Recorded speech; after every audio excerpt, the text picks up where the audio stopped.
भागवत गीता प्रथम अध्याय। धृतराष्ट्र उपवाच धर्मक्षेत्रे कुरुक्षेत्रे समवेता युयुत्सव मामका पांडवाश्चैव किम कुर्वत संजय। धृतराष्ट्र ने कहा, हे संजय, धर्मभूमि स्वरूप कुरुक्षेत्र में मेरे पुत्रों तथा पांडु पुत्रों ने युद्ध की इच्छा से एकत्रित होने के पश्चात क्या किया। धृतराष्ट्र संजय से पूछते हैं कि युद्धाभिलाषी मेरे पुत्रों ने तथा पांडु पुत्रों ने कुरुक्षेत्र नामक युद्ध भूमि में एकत्रित होकर क्या किया।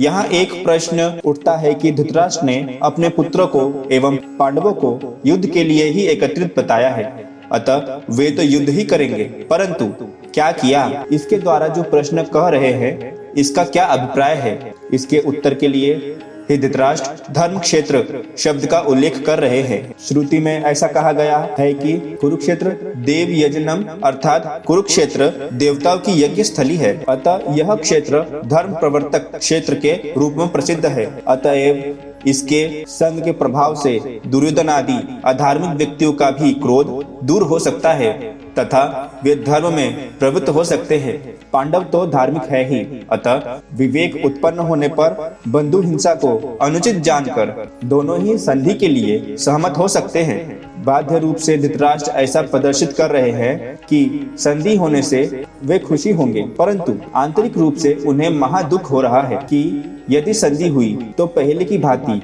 मेरे पुत्रों के लिए यह राज्य संकट बना रहेगा। धृतराष्ट्र सोच रहे हैं कि मेरे पक्ष में युद्ध करने वाले भीष्म द्रोणादि योद्धा तो अर्जुन के लिए भी अजेय है, अतः हमारा विजय तो सुनिश्चित है, इसलिए युद्ध करना ही श्रेयस्कर है। परंतु उनका यह आंतरिक भाव दूसरों के लिए बोधगम्य नहीं है। संजय उवाच दृष्ट्वा तु पांडवानीकं व्यूढ़ं दुर्योधनस्तदा आचार्य मुपसंगम्य राजा वचनमब्रवीत्। संजय ने कहा, महाराज, पांडवों की सेना को व्यूहकार में अवस्थित देखकर दुर्योधन ने द्रोणाचार्य के पास जाकर यह वचन कहा। संजय ने धृतराष्ट्र के आंतरिक भावों को समझकर कहा कि आपके इच्छानुसार युद्ध अवश्य ही होगा, परंतु इसका परिणाम धृतराष्ट्र के मनोरथ के विपरीत होगा। यह जानकर संजय दुष्टवा आदि शब्द कह रहे हैं। यहाँ व्यूढ़म शब्द का तात्पर्य व्यूह रचना पूर्वक अवस्थित पांडवों की सेना से है, अतः राजा दुर्योधन अंदर से भयभीत होकर पश्यैतान इत्यादि 9 श्लोकों को कह रहे हैं। पश्यैतान पांडुपुत्राणामाचार्य महती चमूं व्यूढ़ान् द्रुपद पुत्रेण तव शिष्येण धीमता। दुर्योधन ने कहा, हे आचार्य, अपने बुद्धिमान शिष्य द्रुपद पुत्र धृष्टद्युम्न के द्वारा व्यूहकार में स्थापित पांडवों की इस विशाल सेना का अवलोकन करें। द्रुपद पुत्र धृष्टद्युम्न आपके ही शिष्य है, आपके वध के लिए ही इसका जन्म हुआ है। ऐसा ज्ञात रहने पर भी आपने धृष्टद्युम्न को शिक्षा दी, यह आपके मंद बुद्धित्व का ही एक परिचय है। यहाँ दुर्योधन ने धृष्टद्युम्न के लिए धीमता शब्द का प्रयोग किया है। इसका एक गूढ़ अर्थ है, दुर्योधन द्रोणाचार्य को बताना चाहता है कि शत्रु होने पर भी उसने आपके निकट ही आपके वध का उपाय सीखा, इसलिए वह महाबुद्धिमान है। कूटनीतिज्ञ दुर्योधन का गुरु के प्रति इन कूटोक्तियों का प्रयोग द्रोणाचार्य को क्रोधान्वित करने के लिए किया गया है। अत्र शूरा महेश्वासा भीमा अर्जुन समायुधि जुजुधानो विराटश्च द्रुपदश्च महारथः दृष्टकेतुश्चैकितान् काशीराजश्च वीर्यवान् पुरजित् कुन्तिभोजश्च शैब्यश्च नरपुङ्गवः युधामन्युश्च विक्रान्त उत्तमौजाश्च वीर्यवान् सौभद्रो द्रौपदेयाश्च सर्व एव महारथा।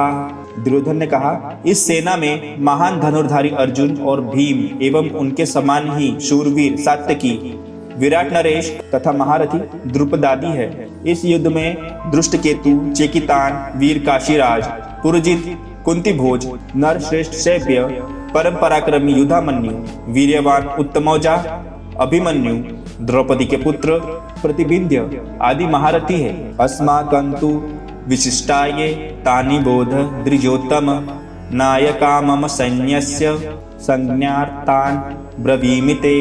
दुर्योधन ने कहा, हे द्विजश्रेष्ठ, आपकी सूचना के लिए मैं अपनी सेना के उन सेनानायकों का नाम उल्लेख कर रहा हूँ जो कि सैन्य संचालन में विशेष रूप से कुशल है। भवान भीष्मश्च कर्णश्च कृपश्च समितिञ्जयः अश्वत्थामा विकर्णश्च सोमदत्तीर्थ जयद्रथः अन्ये च वह वक्षुरा मदर्थे त्यक्तजीविताः नाना शस्त्र प्रहरणा सर्वे युद्ध विशारदाः।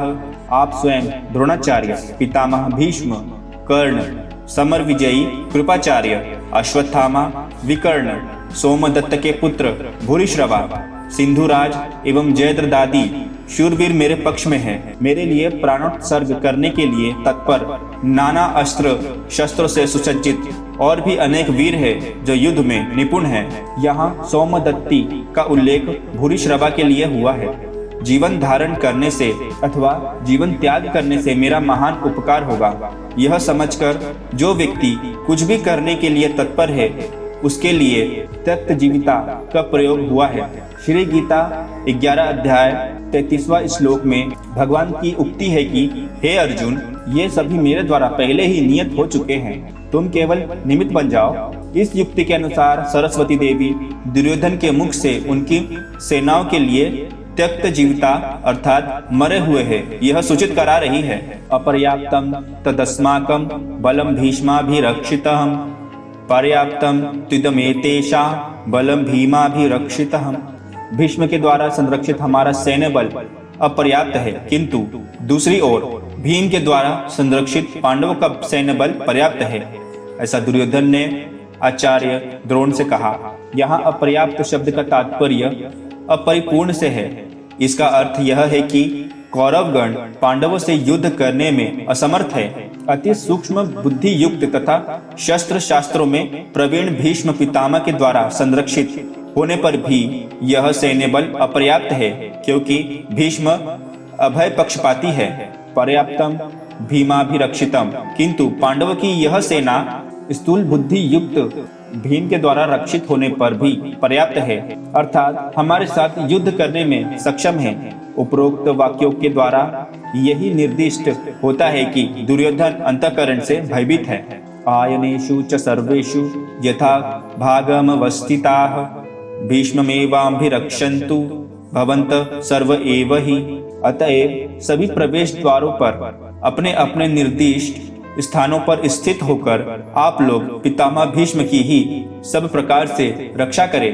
तस्य सजनयन हर्ष कुरुवृद्धः पितामह सिंहनादम विनद्योच्चय शंखम दद्मो प्रतापवान। इसके बाद बड़े प्रतापी कुरुश्रेष्ठ पितामह भीष्म ने दुर्योधन आदि के हृदय में आनंद उत्पन्न करते हुए सिंह की भांति गर्जन कर उच्च स्वर से शंखनाद किया।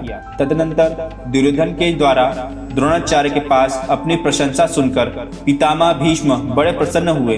दुर्योधन का भय दूर करने तथा हर्षोत्पादन के लिए कुरुवृद्ध भीष्म ने सिंह की भांति विशेष शंख की ध्वनि की।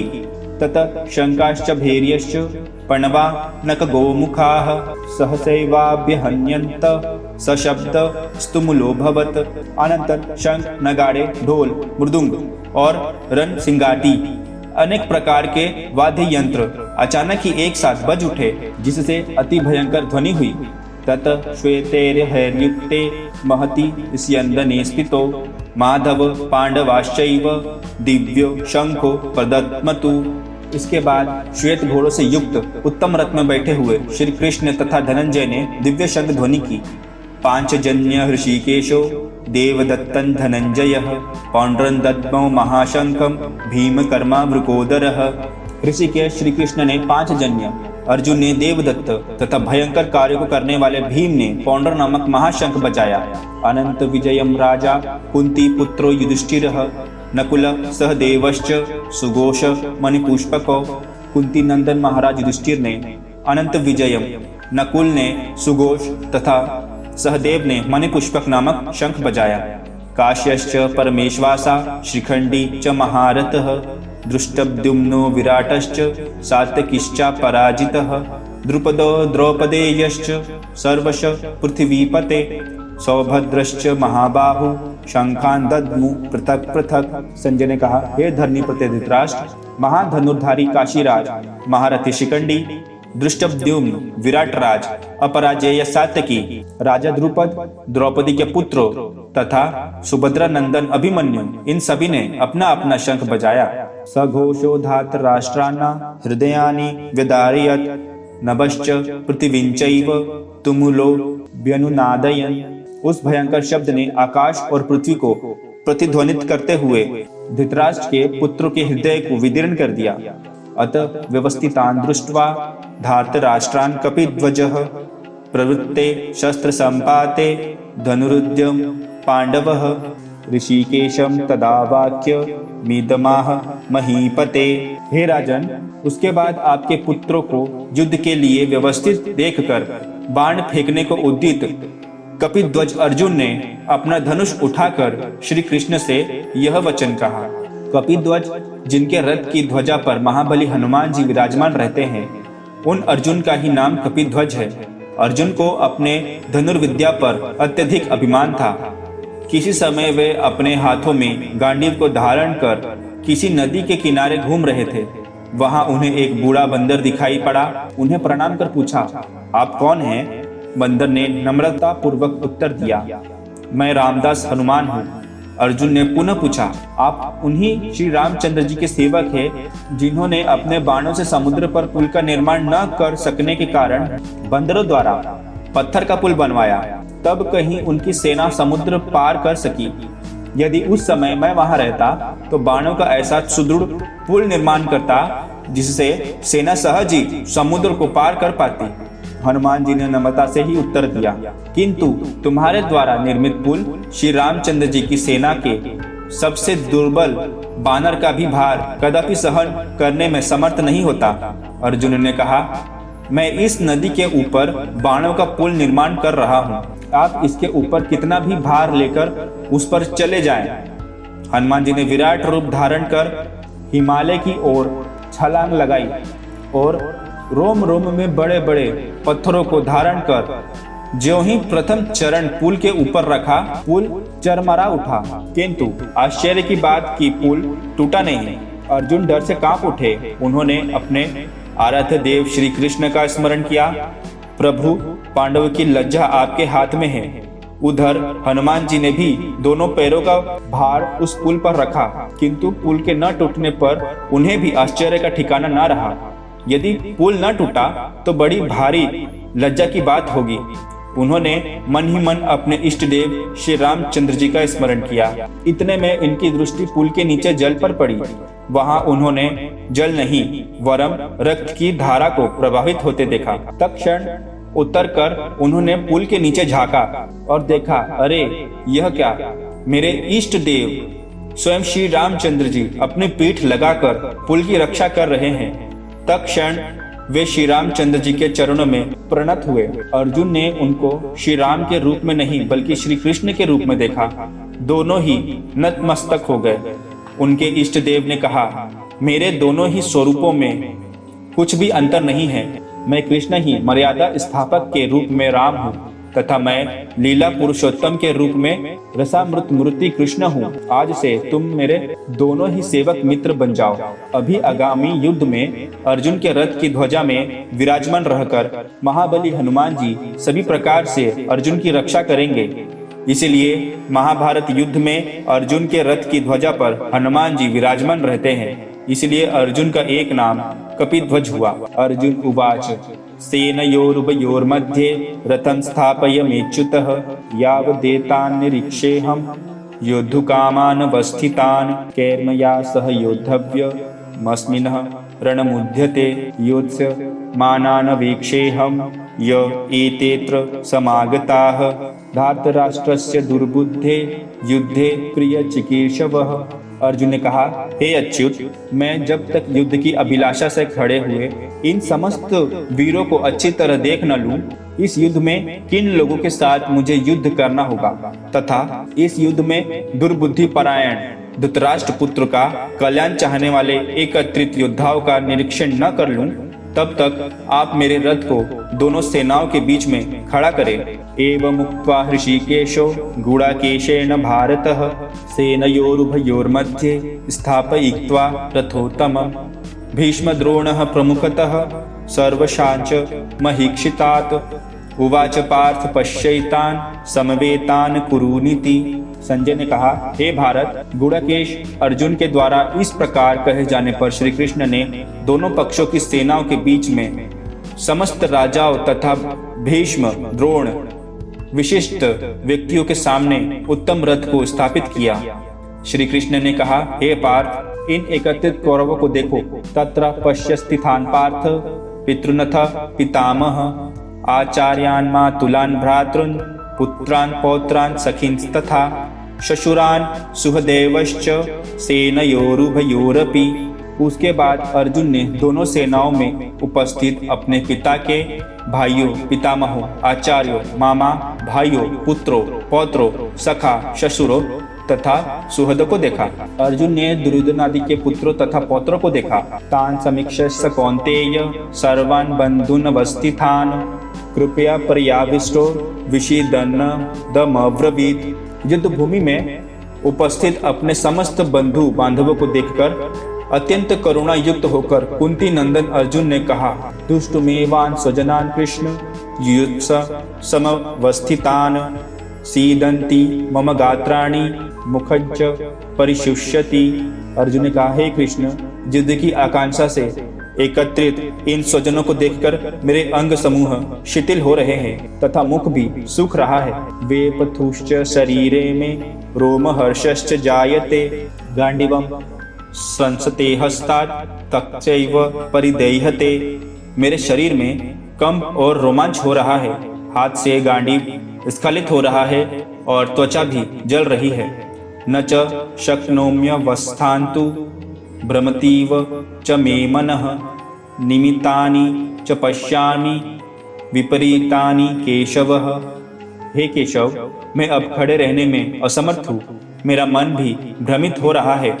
मैं केवल विपरीत अशुभ लक्षणों को ही देख रहा हूँ। यहाँ भक्त अर्जुन भगवान को केशव शब्द से संबोधन कर अपने हदगद भावों को प्रकाशित कर रहे हैं। आप केशी आदि प्रमुख दुष्टों का दमन करने पर भी सदा सर्वदा अपने भक्तों का पालन पोषण करते हैं, इसलिए मेरे शोक मोह को दूर कर मेरा भी पालन करें। न च श्रेयो नु पश्यामि हत्वा स्वजनमाहवेह न कांक्षे विजयम कृष्ण न च राज्यम सुखानि च। हे कृष्ण, युद्ध में स्वजनन की हत्या कर कोई मंगल भी नहीं देखता। मैं युद्ध में विजय, राज्य तथा सुख को भी नहीं चाहता हूँ। किन्नो राजेन गोविंद किन भोगैर्जीवितेन वाह येषामर्थे कांक्षितन्नो राज्यं भोगा सुखानि च। त इमे वस्थितान् युद्धे प्राणांस्तत्वा धनानि च आचार्य पितर पुत्रा स्ततैव च पितामह मातुला श्वशुरान् पौत्रा शाला संबंधिनस्तथा एतान् हन्तिमिच्छामि धतोपि मधुसूदनः। हे गोविंद, हमें राज्य, भोग तथा जीवन से क्या प्रयोजन है? जिनके लिए राज्य और सुख भोग इच्छित है वे सभी अर्थात आचार्य, पितृत्व, पुत्र, पितामह, मामा, श्वशुर, पौत्र, साले और संबंधी गण प्राण और धन देने के लिए तत्पर होकर मेरे समक्ष खड़े हैं। अतः हे मधुसूदन, यदि ये लोग मेरा वध भी कर डाले तथापि मैं इनकी हत्या करना नहीं चाहता। अपि त्रैलोक्य राज्यस्य हेतु किन्नु महीकृते निहत्य धार्तराष्ट्रान्नः का प्रीतिः स्यात् जनार्दन। हे जनार्दन, इस पृथ्वी के लिए तो कहना ही क्या, तीनों लोगों के राज तत्व के लिए भी धृतराष्ट्र के पुत्रों का वध करने से हमें क्या सुख प्राप्त होगा। पापमेवाश्रये दस्मान् हत्वैतानात् तायिनः तस्मान्हार्य वयं हन्तु धार्तराष्ट्रान् स्वबान्धवान् स्वजनन् हि कथं हत्वा सुखिनः श्याम माधवः।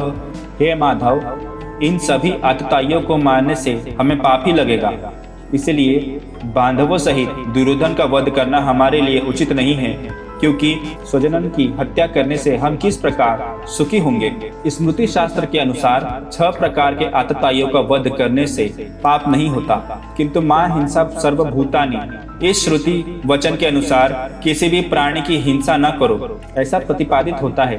किंतु जहाँ श्रुति एवं स्मृति वाक्यों में परस्पर विरोध देखा जाए, वहाँ श्रुति वाक्यों की ही प्रबलता माननी चाहिए, ऐसा शास्त्रों का निर्देश है। उसी प्रकार अर्थशास्त्र की अपेक्षा धर्मशास्त्र द्वारा दी हुई व्यवस्था को प्रबल समझना चाहिए। इस न्यायानुसार धृतराष्ट्र के पुत्र आततायी होने पर भी उनका वध करने से अवश्य ही पाप स्पर्श करेंगे। यही अर्जुन की भावना है। हम अर्जुन के चरित्र में और भी एक विशेष व्यवहार को लक्ष्य करते हैं। महाभारत युद्ध के समाप्त होने पर पांडवों के पुत्रघाती अश्वत्थामा को पशु की भांति बांधकर जब अर्जुन ने द्रौपदी के चरणों में पटक दिया, उस समय रोती हुई द्रौपदी ने उदारता पूर्वक गुरुपुत्र को क्षमा कर देने को कहा, किंतु भीम ने उसे तुरंत ही मार डालने को कहा। अर्जुन ने कृष्ण की ओर देखा। कृष्ण ने अर्जुन से कहा, ब्राह्मण अधम होने पर भी वध्य नहीं है, किंतु दूसरी ओर अस्त्र शस्त्र धारण किए हुए प्राणघाती का अवश्य ही वध करना चाहिए। अर्जुन ने कृष्ण के आंतरिक अभिप्रायों को समझकर ब्रह्मा बंधु अश्वत्थामा का मस्तक मुंडन कर उसके मस्तक की मणि को निकाल लिया और उसे शिविर से बाहर निकाल दिया। जैसा भी हो, अर्जुन का आंतरिक भाव यह है कि पाप का अनुष्ठान कर कोई भी सुखी नहीं रह सकता।